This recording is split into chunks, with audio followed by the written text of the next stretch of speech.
Salut à tous, c'est Loïc, bienvenue sur Tuber5. Alors aujourd'hui, on se retrouve dans une nouvelle vidéo de la série Le jour où. Aujourd'hui, ça va être le jour où j'ai fait un tour en Wiesmann MF4S Roadster. Alors Wiesmann, c'est une marque allemande née en 1985 et ils font des voitures de sport du style néo-rétro, notamment pas mal inspirées des Jaguar Type C. Alors c'est une marque artisanale, les voitures sont assemblées entièrement à la main. Le logo Wiesmann représente un gecko, donc ça c'est un petit animal, comme un petit lézard en fait, qui rampe comme ça. Et en fait c'est pour dire que les Wiesmann sont collés à la route. Alors malheureusement cette marque a disparu en 2014, mais elle est en train de renaître. Donc voilà, on espère l'arrivée d'un nouveau modèle prochainement. On va croiser les doigts. Alors, je vais vous passer en revue tous les modèles de Wiesmann qui ont existé. Donc, ils ont commencé avec le Roadster MF3. Alors, c'était une voiture équipée d'un 6 cylindres en ligne et elle faisait 343 chevaux. Après, ils sont passés au Roadster MF4 et là, ils sont passés au V8 BMW de 367 chevaux. Après la version Roadster, ils ont fait une version GT, donc coupée en MF4 toujours, avec le même moteur BMW. Et ensuite, ils ont fait la GT MF4S. Donc là, toujours le même moteur, mais porté à 420 chevaux, qui a existé aussi en Roadster, celle dont j'ai fait un tour. Et ensuite, ils sont passés à la version MF5, pareil, en GT et en Roadster. Et là, ils sont passés carrément au V10, toujours BMW, de 507 chevaux. Alors la MF4S Roadster, donc celle dont j'ai fait un tour, donc elle est équipée du moteur V8 4 litres de la BMW M3 qui fait donc 420 chevaux, 400 Nm de couple. Elle est équipée de la boîte DKG à double embrayage à 7 rapports. Au niveau des perfs, on a le 0 à 100 en 4 secondes 4. Elle atteint presque 300 km/h. Au niveau du poids, elle est assez légère. Elle fait 1350 kg.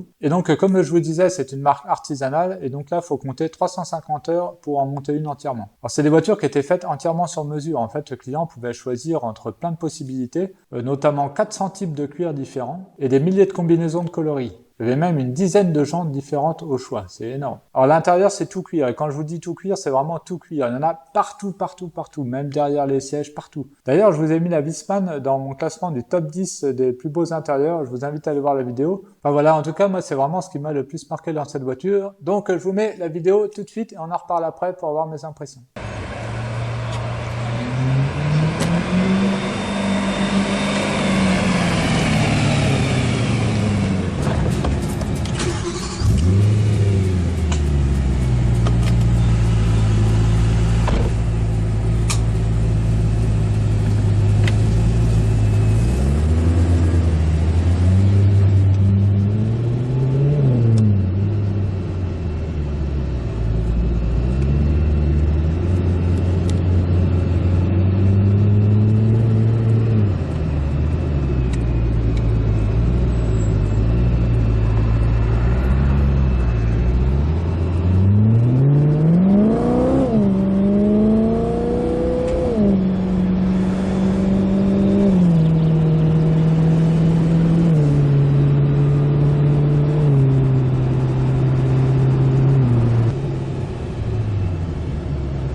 Alors, mes impressions dans la Wiesmann. Alors déjà, le son du V8 BM, il est incroyable. En plus, elle a été retravaillée pour la Wiesmann et franchement, il est top. En plus, en cabriolet comme ça, on l'entend bien, c'est génial. Alors, on peut voir au début de la vidéo, on est en ville, donc du coup, il va tranquille.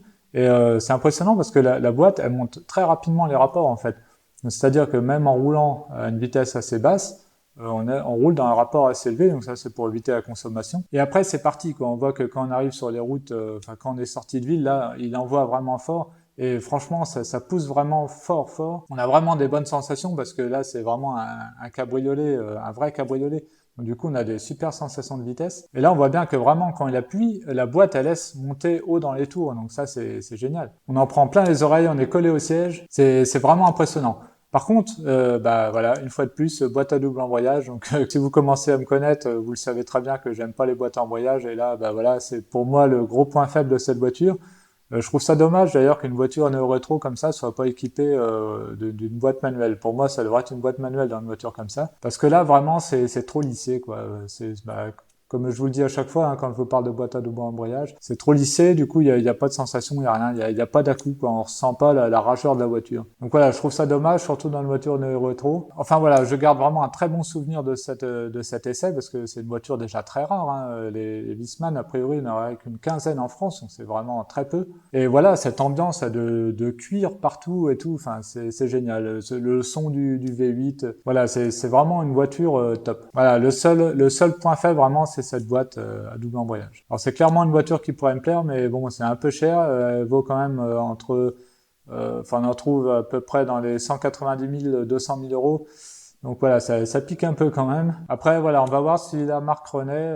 Je suis curieux de voir ce qu'ils vont nous sortir. Je pense que ça va être sympa. Voilà, et ben merci d'avoir regardé cette vidéo. J'espère qu'elle vous a plu. Si c'est le cas, n'hésitez pas à lâcher un pouce bleu. Si vous n'êtes pas abonné, je vous invite à le faire et d'activer la petite cloche pour être au courant dès que je mets une nouvelle vidéo. Je vous invite aussi à regarder toutes les vidéos de cette série le jour où. Vous allez voir, j'ai essayé pas mal de voitures et j'en ai encore pas mal à vous montrer. Et on se retrouve à très bientôt sur Toute Berzingue. Allez, salut!